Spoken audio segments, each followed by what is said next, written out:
Shalom bien-aimés dans le Seigneur, grande est notre joie de nous retrouver au pied du grand roi pour notre méditation de chaque jour. Aujourd'hui, nous sommes le vendredi 21 mars 2025 et nous vous saluons au nom de notre Seigneur et Sauveur Jésus-Christ.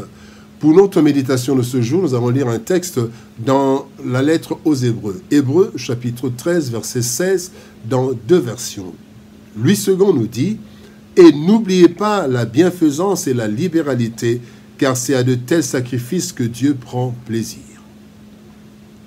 Parole de vie 2017 nous dit: n'oubliez pas de faire le bien et de partager ce que vous avez.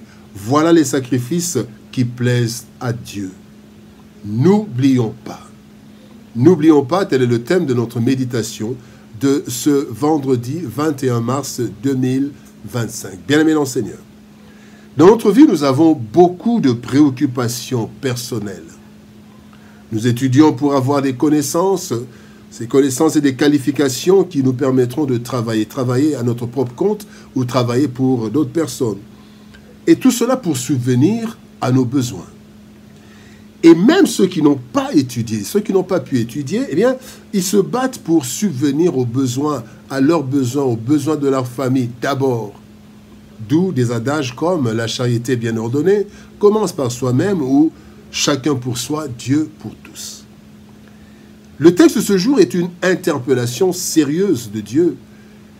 Nous donnons des offrandes, des dîmes à l'église pour ceux qui y vont, etc. Mais cela, c'est surtout pour notre bien. Parce que nous voulons être en communion avec le Seigneur, nous respectons ses ordonnances, et pour que nous puissions recevoir. Dieu nous demande de ne pas oublier deux choses capitales qu'il attend comme sacrifice de notre part: la bienfaisance et la libéralité.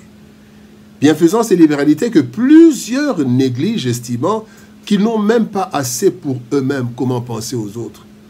Voici quelques leçons tirées de notre verset du jour. Première leçon: la bienfaisance. Actes des Apôtres, chapitre 10, verset 38 nous dit: vous savez comment Dieu a oint du Saint-Esprit et de force Jésus de Nazareth, qui allait de lieu en lieu, faisant du bien et guérissant tous ceux qui étaient sous l'emprise du diable, car Dieu était avec lui.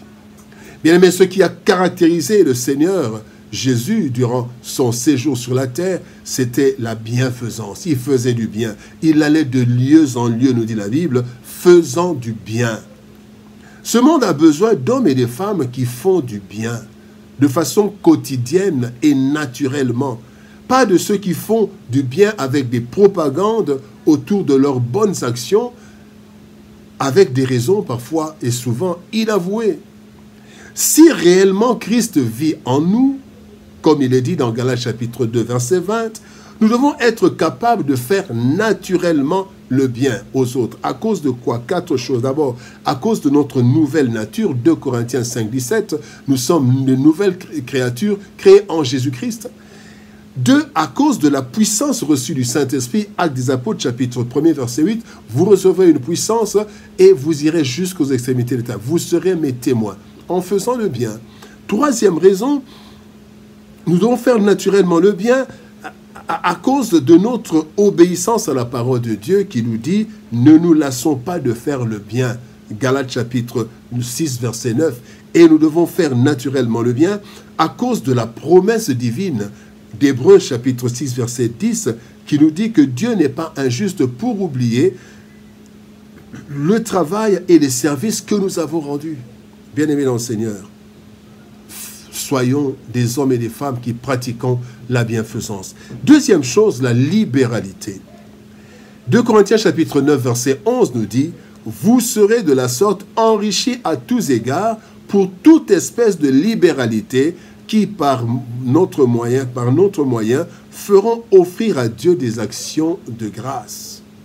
Enrichis pour toute espèce de libéralité. Bien aimé, la libéralité est la disposition à se montrer généreux, à donner.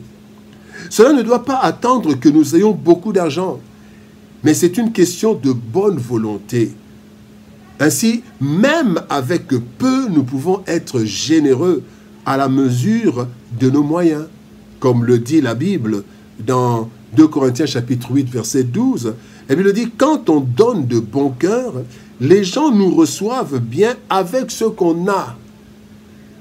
Ils ne nous demandent pas ce qu'on n'a pas. Donnons ce que nous avons. Bien-aimés, sachons-le, lorsque nous donnons, premièrement, nous semons. Galates 6, 7 nous dit, ce que l'homme a semé, il le moissonnera. Lorsque nous donnons, nous suscitons des actions de grâce à Dieu de la part de ceux à qui nous donnons. 2 Corinthiens chapitre 9, verset 11 que nous venons de lire, dit que par notre moyen, nous faisons offrir à Dieu des actions de grâce. Ceux qui reçoivent de notre part, quand ils reçoivent, ils glorifient le Seigneur. Et ça, c'est une merveilleuse chose. Et sachons aussi que quand nous donnons, nous suscitons des prières en notre faveur. Et ces prières qui nous ouvrent les écluses des cieux. Souvenez-vous de Tabitha. Souvenez-vous de l'officier romain. Et le peuple a dit, non, Seigneur, il faut que tu l'aides parce que c'est lui qui a construit notre synagogue.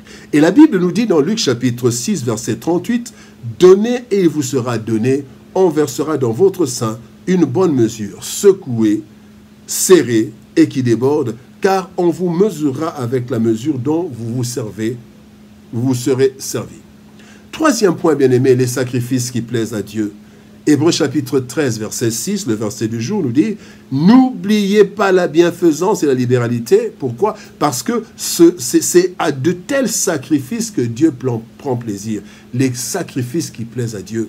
La bienfaisance et la libéralité, bien-aimés, font partie des sacrifices qui plaisent à Dieu. Pourquoi? Parce que d'abord, il en tire des louanges et des actions de grâce. Il nous a créés pour sa gloire. Deuxièmement, il trouve des canaux de bénédiction par lesquels il peut passer pour bénir son peuple. Quand vous êtes libéral, vous donnez facilement, le Seigneur vous donnera pour donner aux autres. Et aussi, troisième chose, c'est que Dieu voit en nous son image et sa ressemblance, faisant du bien à tous, faisant du bien de lieu en lieu comme son Fils Jésus, comme Jésus lui-même, notre Dieu. Bien-aimé, ce constat de Dieu nous pousse alors, pousse Dieu à nous donner, à donner toujours et encore plus à ceux qui pratiquent la bienfaisance et la libéralité, afin que ces derniers aient toujours de quoi donner. C'est Dieu qui donne la semence au semeur. Cela est écrit dans 2 Corinthiens chapitre 9, verset 8, la Bible dit « Et Dieu peut vous combler de toutes sortes de grâces, afin que, possédant toujours en toutes choses de quoi satisfaire à vos besoins normaux, alors vous ayez encore en abondance pour de bonnes œuvres, pour la libéralité, pour la bienfaisance. » Bien-aimés, nous sommes souvent concentrés sur nos propres besoins et notre bien-être. Pensez d'abord à soi-même. Cela n'est pas mauvais, car l'homme vivra de la sueur de son front. Ce n'est pas mauvais. Cependant, Dieu attend de nous des sacrifices qui lui plaisent. Ce sont nos actions de bienfaisance et de libéralité envers les autres, chose que nous négligeons souvent à tort. En effet, bien-aimés, Dieu demande de ne pas oublier ces deux actions primordiales qui lui plaisent, car il nous demande de l'aimer. C'est le premier commandement. Le deuxième commandement, d'aimer notre prochain. Et cela de façon pratique et palpable. Alors, avec le peu que nous avons, le peu que nous allons avoir, n'oublions pas la bienfaisance et la libéralité. Prions. Père, nous te bénissons et te rendons grâce pour ton amour et ta bonté. Tu prends plaisir à la bienfaisance et à la libéralité. Aide-nous, Seigneur, à être des hommes et des femmes qui pratiquons la bienfaisance et la libéralité. Ainsi, Seigneur, au Dieu de gloire, ceux à qui nous faisons du bien, ceux à qui nous donnons, vont te glorifier. Ils vont intercéder pour nous. Et Seigneur, Dieu de gloire, toi, tu n'oublies jamais les services rendus aux autres. Merci, Seigneur, pour ta parole. Merci, Seigneur de gloire, pour ton peuple. Au nom de Jésus-Christ, notre Seigneur et Sauveur, nous avons ainsi prié. Amen. Bien-aimés dans le Seigneur, que Dieu nous bénisse. Shalom, au revoir et par la grâce de Dieu, nous nous retrouvons demain pour une autre méditation au pied du grand roi. Shalom, au revoir, et par la grâce de Dieu, à demain.